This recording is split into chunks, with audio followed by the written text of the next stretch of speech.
4 मई 2019 राहुल गांधी ने एक magazine interview में कहा कि मोदी की ताकत उनकी इमेज है। और राहुल गांधी ने 4 मई 2019 में एक मैगजीन इंटरव्यू में यह प्रण लिया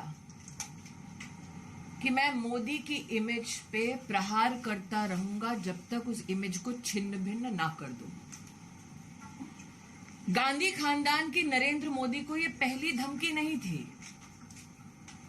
गांधी खानदान ने एड़ी चोटी का जोर आजमा लिया जब वो सत्ता में थे, लेकिन न जनता का प्रेम नरेंद्र मोदी के लिए वो कम कर सके, न जनता का साथ। नरेंद्र मोदी ने स्वयं गांधी खानदान से कहा कि आप चाहे मेरा कितना भी अपमान कर लें, लेकिन राष्ट्र का अपमान ना करें। अपनी पॉलिटिकल बौखलाहट में, अपनी पॉलिटिकल फ्रस्ट्रेशन में राहुल गांधी का मोदी के प्रति विष देश के प्रति अपमान में परिवर्तित हो चुका है। इसका आपने एक प्रतिबिंबित क्षण राहुल गांधी के इंग्लैंड दौरे में देखा। लेकिन नरेंद्र मोदी का अपमान करते करते पूरे ओबीसी समुदाय का अपमान करना भी राहुल गांधी ने उचित समझा। क्या यह पहली बार है कि राहुल गांधी ने, गांधी खानदान ने दलित अथवा पिछड़े समुदाय का अपमान किया है? देश की मीडिया, देश की जनता इस बात की साक्षी है कि उन्होंने न सिर्फ ओबीसी समुदाय पर अभद्र टिप्पणी की है, बल्कि साथ ही जब राष्ट्र को पहली बार ट्राइबल परिवार की एक महिला को महामहिम राष्ट्रपति के पद तक चुनने का मौका मिला, तब भी गांधी खानदान के आदेश पर महामहिम द्रौपदी मुर्मू जी का अपमान कांग्रेस के नेतृत्व ने किया।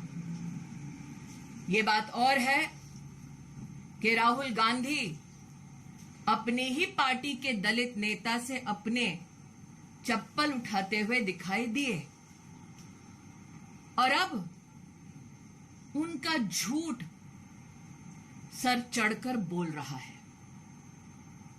The political psychosis of Rahul Gandhi is on full display. Rahul Gandhi 4 मई 2019 के अपने वक्तव्य पर खरे उतरने का प्रयास कर रहे हैं। नरेंद्र मोदी की इमेज पर प्रहार करने के लिए उन्होंने विदेश में झूठ बोला, देश में झूठ बोला, देश की संसद में झूठ बोला और संसद के अपने भाषण में जो झूठ बोला उसको पूरे देश ने सुना। संसदीय कार्य पद्धति के चलते जब राहुल गांधी से कहा गया कि आपने जो कटाक्ष किया है उसको साइन करके एक एक पृष्ठ पर ऑथेंटिकेट कीजिए, राहुल गांधी ने क्या अपने एलिगेशंस को ऑथेंटिकेट किया? नहीं किया। ये वो व्यक्ति हैं जो सुप्रीम कोर्ट के सामने जाकर नाक रगड़कर माफी मांगते हैं और आज ढोंग करते हैं डरपोक ना होने का। Ladies and gentlemen, on 4th May 2019, in an magazine interview, Rahul Gandhi in his own words claimed that Narendra Modi's greatest strength is his image. Rahul Gandhi has publicly claimed that he will attack Narendra Modi and rip his image apart. This is not the first time that someone from the Gandhi family threatened Narendra Modi. If we look at the history of the UPA, by hook and by crook, the Gandhi family tried their best to ensure that their arrogant challenge of punishing Narendra Modi for his leadership capacities to deliver development is punished. But what the Gandhi Khandan could not stop was the support of the people of India for the development politics of Narendra Modi.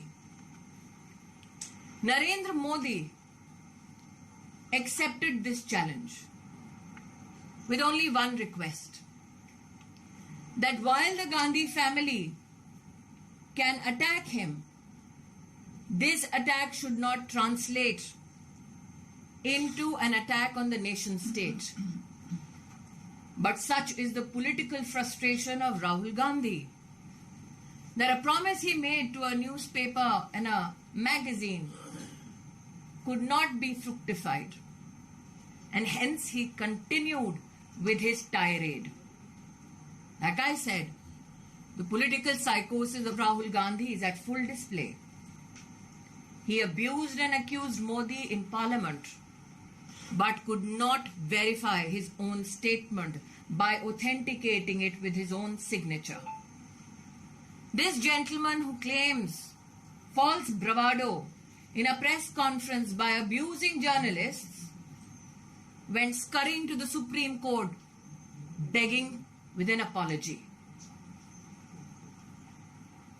That Rahul Gandhi has been convicted by a court for not abusing an individual but an OBC community is known to every citizen of our country.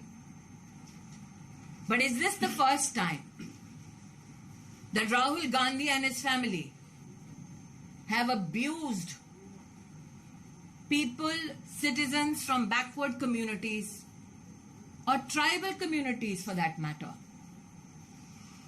The media, the citizens of our country saw Rahul Gandhi's political arrogance at display when a Dalit leader of the Congress party was made to pick up Rahul Gandhi's footwear.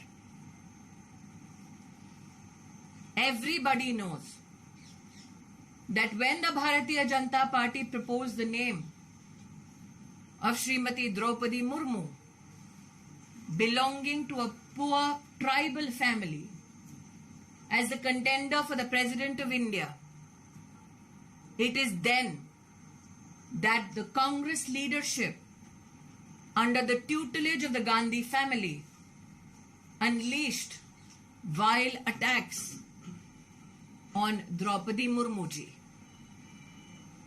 So Rahul Gandhi, your promise on the 4th of May